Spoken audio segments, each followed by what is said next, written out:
hello, Siobhain Crosbie, aka Vonnie, for Therapists in Conversation. And it's so good of you to actually take some time to talk to me today. And I'd just like to know a little bit more about what you do. And I'm sure everyone who watches Therapists in Conversations monthly discussion panel would also know, because you're a good regular there. So, Vonnie, how Yes. did this all start? Oh, thank you, Leslie. I think it was a little bit preordained once upon a time and embedded in my unconscious, but without actually appreciating any of that. I became a counsellor in 2003.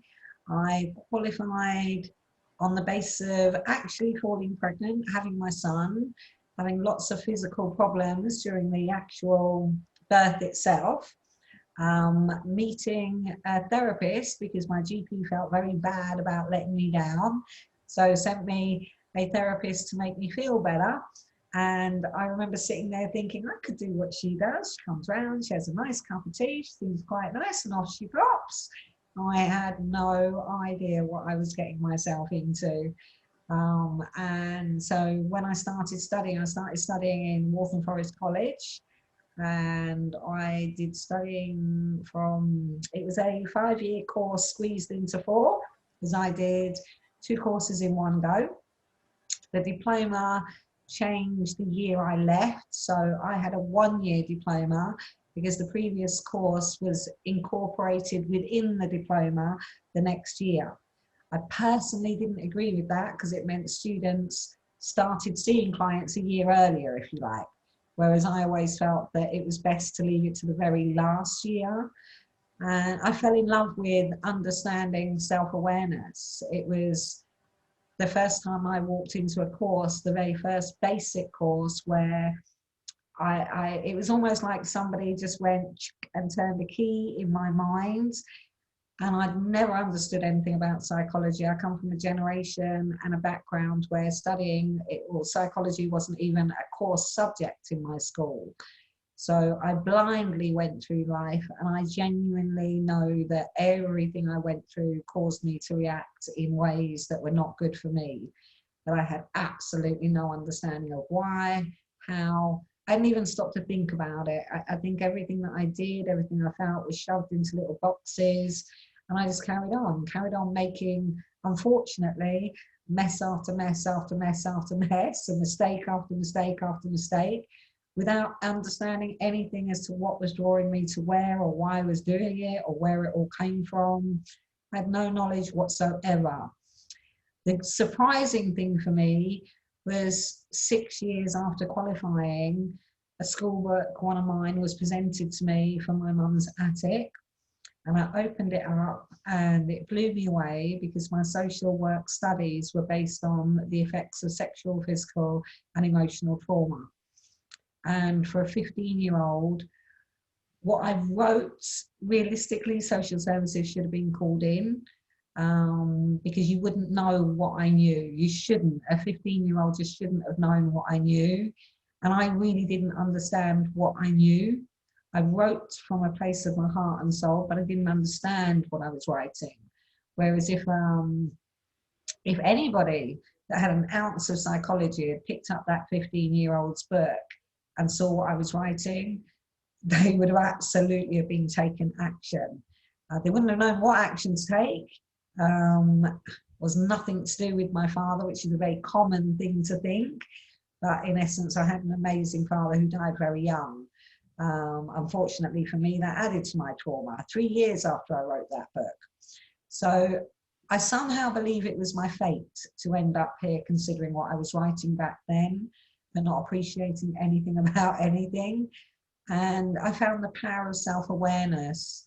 It shocked me in a way that is actually quite difficult to explain, because it was such a revelation for me to understand that there are different parts of us.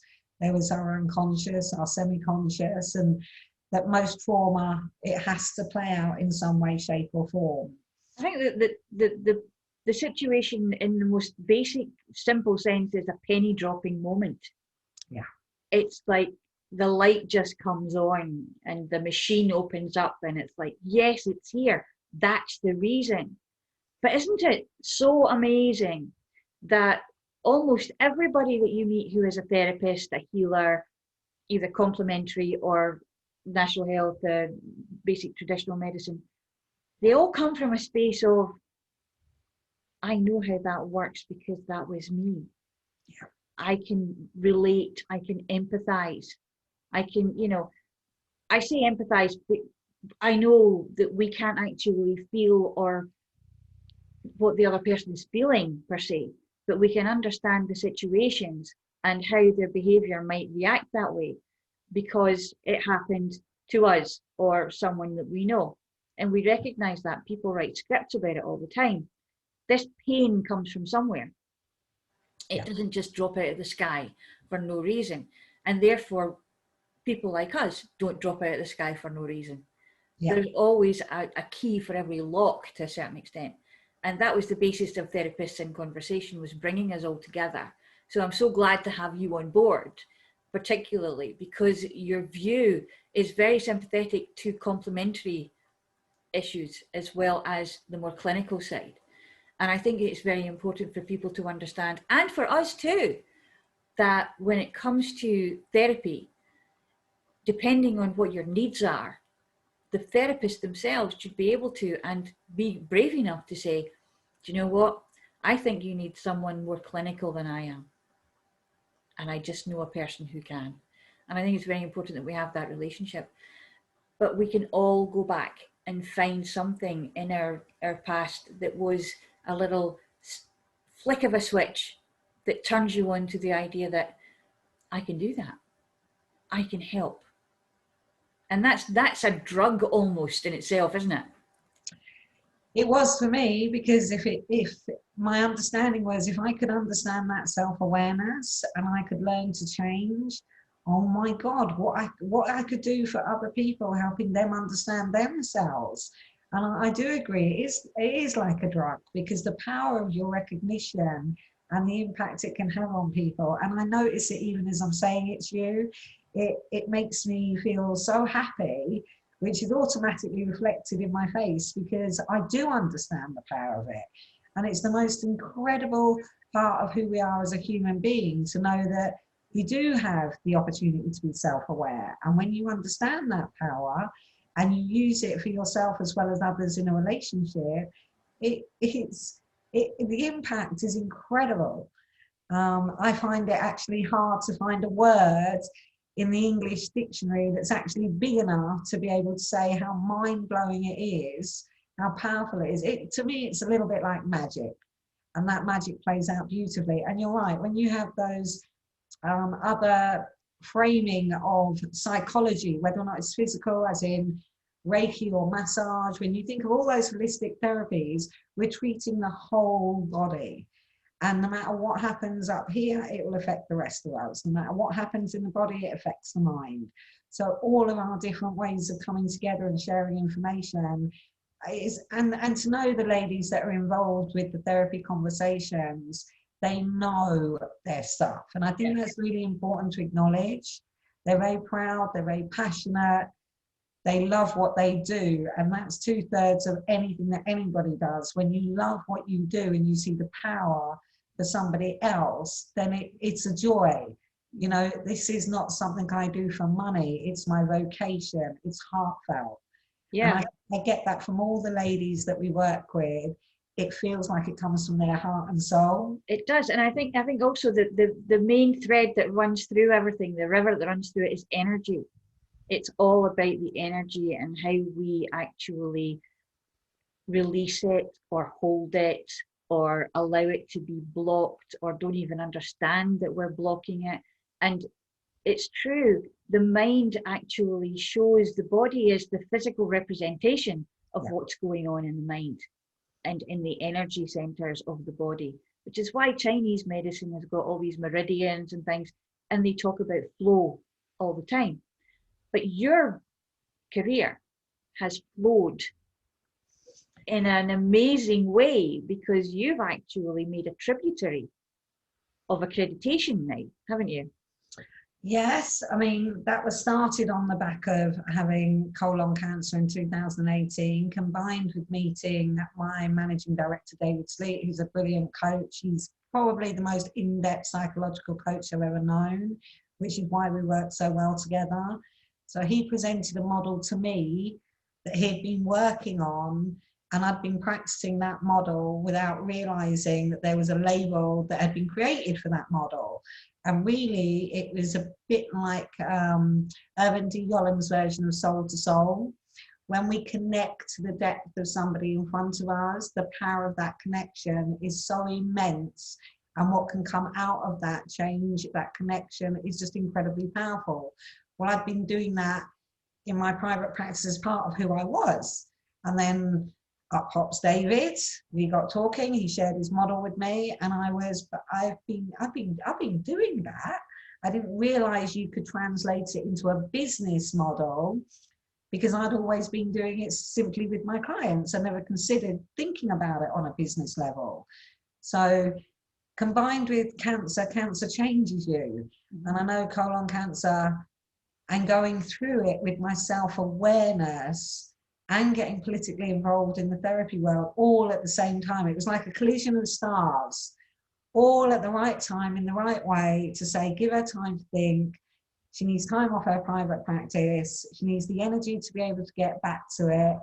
And she needs to maybe up her game and realize what she can be capable of creating for other people that are actually peers and other professionals.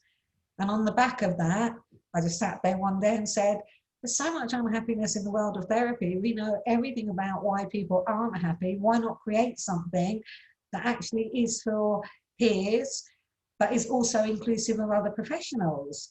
So, for example, we encourage people like teachers to come on board, police officers, social workers, because when you think about it, there's often, if I think about the topic of eating disorders, often there's more than the therapist, and at times there's definitely more than the therapist actually required to work with that person. If that person has actually gotten physically ill on the basis of an eating disorder, bringing other people into it is really, really important to be able to acknowledge that it's basically that your ego is not there to look after that client on your own, that you need to recognize that sometimes there are times when other people are required in a certain situation, whether or not that's at risk, social workers, that's the first thing that my brain goes to.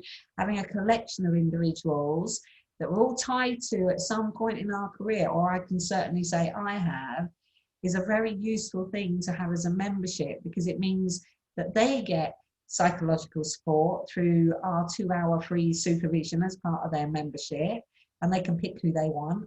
But also, if I need support from a social worker and I don't know absolutely everything about social work, because that's not my forte, I can call on one of those people and I can ask them for guidance if I need that guidance. So for me, having that connectivity between other disciplines and being able to work together is representative of the connection with a client, being able to work together. So it all stems from the ethos of working with clients, every bit of it. It's all about relationship. It's about the relationship, not just between you and the client, but understanding what the client needs beyond what you can give. So therefore, building a body, a professional body, if we take that metaphor, the body has so many different limbs, so many different facets, so many different systems within it, but they all work in harmony and concert to actually make the thing work, to make it healthy. And I think it's also very good now, particularly, to concentrate on what less of what makes us unhappy and more about how we can actually make things better, happier, because happy is different to everybody. Happy Yes. is a long road that has many little cul-de-sacs. It is. You know? It's a state of mind. Yeah. And it's really important to acknowledge that life is fluid. You know, and it's learning that it's not outside of us. It's not yes, in a Chanel bag or a selfie or a pair of eyebrows that you can see from the moon. It's actually got to do with this state of mind of being in harmony and balance. And I think that's what psychology is about. You know, it's speaking of the soul, isn't it? Yes. And it's all got to do with, you speak of the soul, you speak of balance, attachment, and actual connection to everything else that's around you. And that's the holistic situation. So and that's exactly why APA, I am very proud of APA, and I have no doubt that we'll go far. We're in the process of applying for the PSA. Due to COVID, it's going to take us a lot longer to get the actual hallmark of their approval on our website, but we are on the PSA website as filing with intent. And that in essence means that they're going to process it. So just for me and for other viewers, PSA is standing for? It's the Professional Standards Association. Right. So it's what every organisation out there has to go through, including paying out an extortionate amount of money. So I might throw that in there. I think it's important to acknowledge this is not a £1,000 accreditation mark, and under any circumstances, £23,000 to acquire your accreditation. And you have to go through to make sure that every single process follows their guidelines. They have 13, but they have 38 sub-parts of that. Now, APA works with every single one of those already. So it's very much making sure that our complaint system works appropriately, which is one of the biggest things that are the difficulties with the current systems, complaint systems, and making sure that we're doing exactly what we're supposed to do, which is work. From my perspective, we're working with the ethos of therapy. So we're using everything about therapy to take it outside of the room and make it apply to everybody around us, which is supporting, helping, advising, growing, learning, developing, and putting all that together and making it part of the accreditation itself. So I hope as we go further that more things will come out of it, more work will be created for therapists, and I have no doubt we're going to achieve this. But it does take a huge amount of work and effort. And sometimes I sit there, Leslie, and I think, oh, what have you done? I say to myself, well, you know what? Sometimes it takes a crazy person to change the world. And if it takes you a little bit of that, you know what? Work with it, live with it, because that's what does change the world. Somebody doing something different. Yeah, it only takes one molecule to change the rate of the chain. Absolutely. It really does. Absolutely. You know, so I do have to keep reminding myself that as much as it's really hard work, that people are beginning to benefit out of it already. You know, they can earn money from their membership. There's so many opportunities for them to earn passive income, and that came from cancer, because I went from fantastic income with my practice to almost a year of no income, which after a long period of time, that was really, really difficult to go through. At least us having a benevolent fund, being able to help people out. We've done things differently to anybody else out there, with the whole aim of the therapist and the social worker or the teacher or whoever wants to be part of the membership, but it's about them being self-aware. So they do have a verbal assessment, and that verbal assessment tells us a huge amount about the individual. I'm not party to that because it's a conflict of interest, but we do have a team that actually do that. And they're people that have already gone through that process, so they know what the process is, but they get paid for that. So some people have actually already been paid back their own membership fee by working on the assessments on the further generation of people coming into the organisation. And that was the idea, to give people different strings to their bow, if you like, and different opportunities to grow, develop, and not be financially restricted based on the choices that they've made to be a therapist. And it's true, particularly at the moment, the issue with not being paid, it's across the board now, not just therapists, but just about everybody is being furloughed or actually being made redundant. So there's a lot of need for help in different areas. There's a lot of different stressors and triggers that are going on. And we know what it's like to have the stressor and trigger of cancer coming up there. But it's still losing your job or not knowing where the next rent pay is coming from is something that will cause illnesses, will cause defects, will cause stress that will make itself known in many varied ways. So it's always good to know that there's someone somewhere that you can talk to that will actually be there for you and will be able to guide you to the right person closer to you, perhaps. So, do you also have a directory with you? Yes, which is one of our biggest aims, because most directories are based on academia, whereas our directory is based on the academic side, but also that verbal assessment. So it means that every single person that goes to our directory and picks to work with somebody, I can stake my own reputation, which is a huge thing for me to do, because I've been working in this field for a long time. But it's staking my reputation on knowing that whatever person they pick, they will get somebody that is self-aware. And for me, above all else in the therapy world, it's about your own relationship with your own power in your room and how you work with that power in relation to the person in front of you. And for me, that's huge. That really is huge. And you're still actually working one-to-one with clients, yes? I am. I was fortunate because I rarely advertise my private practice because I don't have to anymore. I'm in a very fortunate position like that. So you'll never see APS advertised, but most of my clients came over to the computer initially. I've gone back to face now because my room is large enough and I put in multiple different boundaries. All my clients are working with those boundaries. So at the moment, I'm doing 3 different lots of appointments, and they're all based on different situations and the context of different people. So and their own occupations. So I'm working on Zoom, I'm working face to face, and I'm working on the phone. So it's all shifted from complete face to face to a mismatch of me making sure that I write next to everybody's name, because they're probably ones that would have been in front of me before, but for whatever reason, i.e. where they work, they might work in a hospital. And if they work in a hospital, they're on Zoom. So even for me, it's been a massive adaptation to work with the different boundaries, the awareness of who's who, what they're doing, what their occupation is, if they're working from home, if they're mixing, and have to manage all these boundaries, including even if you meet somebody for the first time face to face. I used to respond to them putting their hand out.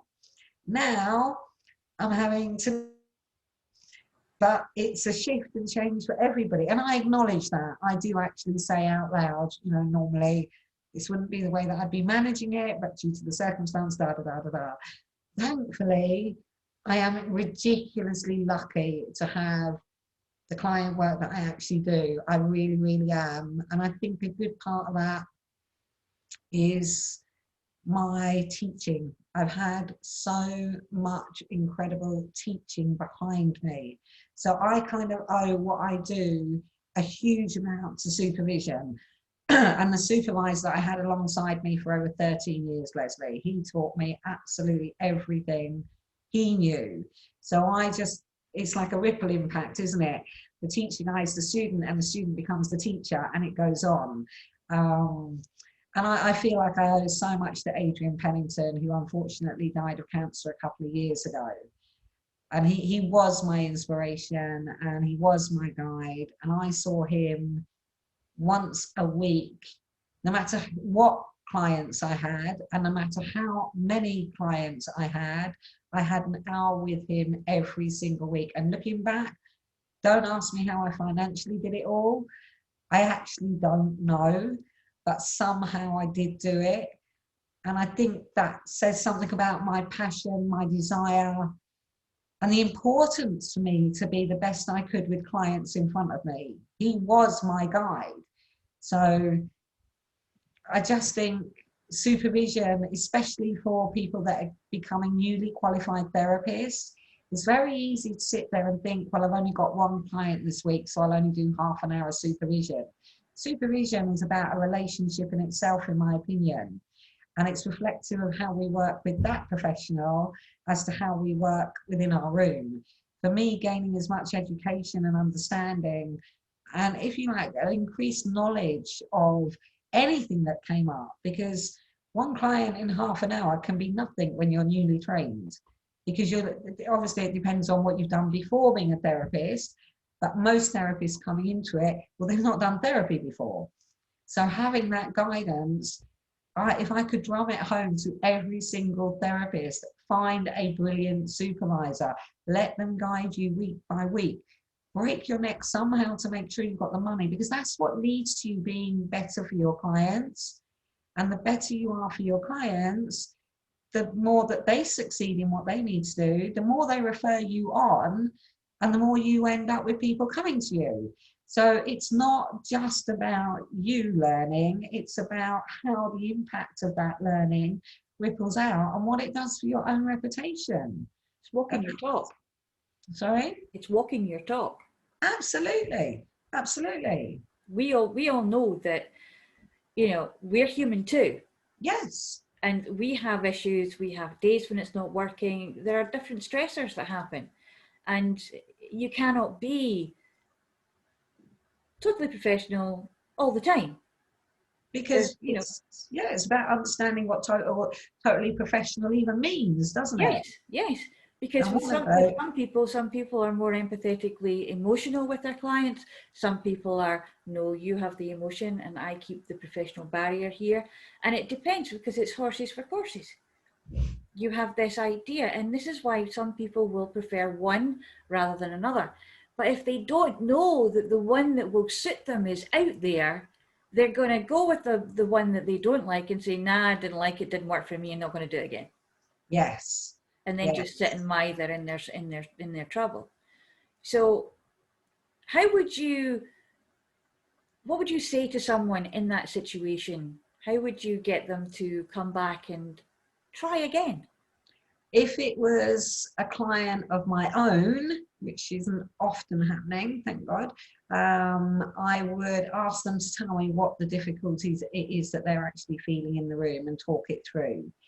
But I also think it's okay to acknowledge if that person wasn't comfortable for whatever reason, then I would give them recommendations as to who I think that they could go to. But I would also, because this is the way that I work, I spend 15-20 minutes on the phone to every single client before they step foot in my door and have to pay me anything. And that's my way of making sure that they feel as comfortable as they possibly can. Now, I obviously do something right, Leslie, because 99.9% of the time I have that call and they do want to come in. But I think a lot of it comes from the place of the fact that I do care. I can't do what I do as a human being without actually caring. It shows the time, giving time to go over something, that if you just posted it to them or emailed it to them and the question might not be written in a way that they will understand, or they don't quite get what's going on, sometimes they want to know where you want them to go. Yes. And it needs to be spoken about on occasions, because there can be misunderstandings that go on just in the written word, as we know with texting, which is one of the worst things that could happen sometimes. Especially if you leave your capitals on, people think you're shouting at them. Yes. So it's one of those things that, giving that, particularly now with the having to do it long distance for most of the time for the last few months, consent forms and informed consent really has got down to dotting the T's and crossing the I's. Yeah. And I mean that way, dotting the T's and crossing the I's, because your I's are crossed by the time you finish making up these consent forms and trying to get everything on the paper. But you can't do that, because there's always something, because people are individuals. Yeah. So taking that time to actually speak to them beforehand, maybe it's a 15-20 minute phone call, or a 15-20 minute Skype or Zoom call, or other things are available to do that on. It's important. It shows that you are supporting, that you're not just going to be, oh, well, she sees like X amount of people every day and then gets X amount of money for it, and then she goes away and doesn't worry about it. You know, we all have things to do for our clients above and beyond and in between seeing them. And I've always been prepared to do that above and beyond when it's been required. So I have been very comfortable in the past, and all with clients' permissions. But I've been very comfortable at attending mental health meetings with them. I've been very comfortable at going to police stations with them. I've been very comfortable at going to colleges and saying, this is the situation, you're a support network for this individual, it's really important that you're aware of what's going on. All of that is with whoever's consent. I will never do anything without their consent in any way, shape or form. But I do think if you can't show that side of yourself, because to me that is the professional side, it's about making sure that it's not just about the appointments. There are things that come up that you as a therapist know that you can help that person with. And if you don't use that, I don't know whether or not being raised Catholic has anything to do with the way I am, because I'm a lapsed Catholic, but it did teach me about irrational guilt. I had irrational guilt for years and years and years. What it's turned into now is I don't have irrational guilt, but I hate the feeling of guilt so much that I will do everything in my power to avoid feeling unnecessary righteous guilt. And in some way, shape or form, it means that I know I'm comfortable at doing what is right for somebody else, because they deserve that. The courage that they find to come into a therapist that they don't know. We all deserve that little extra piece of help. Absolutely. And in doing things. Excuse me. It's not often that I think we see the word professional as somebody that is boundaried, and sometimes there's an almost inhuman part in that boundary, but actually it doesn't have to be like that. You can be boundaried and a human being. Yeah. And for me, the two work together, because one is your own personal boundaries, one is the boundary with the client in front of you. And when you work that way out of your life or out of your therapeutic room and take it into your private personal life, all the things that you learn, self-awareness doesn't just, it's not a hat you take on and off. It's something I consciously use all the time, to the point where it's so ingrained, I don't have to sit there anymore and think, right, what do I feel? I can instantly go, I'm feeling this, what's that about? I know what that's about, I'm not going to react like that, don't need to do this, da da da da. That little, it's like little pinpoints in my brain that are firing off to the point where I can smile at myself and say, thank God for my self-awareness. You know? So it is powerful and I believe in it. And if everybody was taught it, the world would be a better place. So Vonnie, if someone was going to get in touch with you, how would they get in touch with you? Yeah, they would get in touch with me through www.aywanay.co.uk, pronounced ana.co.uk. They can also look for me anywhere on Google. All you have to do is put my name in, Siobhain Crosbie, or as you pointed out, my alias is Vonnie Crosbie. I'm all over Google, and our telephone number is 0208 556 4984. There are PAs there. They will pick up the message. You can get in touch with me in multiple different ways. I'm everywhere. Well, Vonnie, that was wonderful. Thank you so much. And we'll see you next time in the room. And Leslie, thank you very much for allowing me to share a little bit about APA, who I am, and thank you very much for involving me with the ladies in conversation. It's a great group of people and I look forward to seeing you again soon. Our pleasure. See you soon.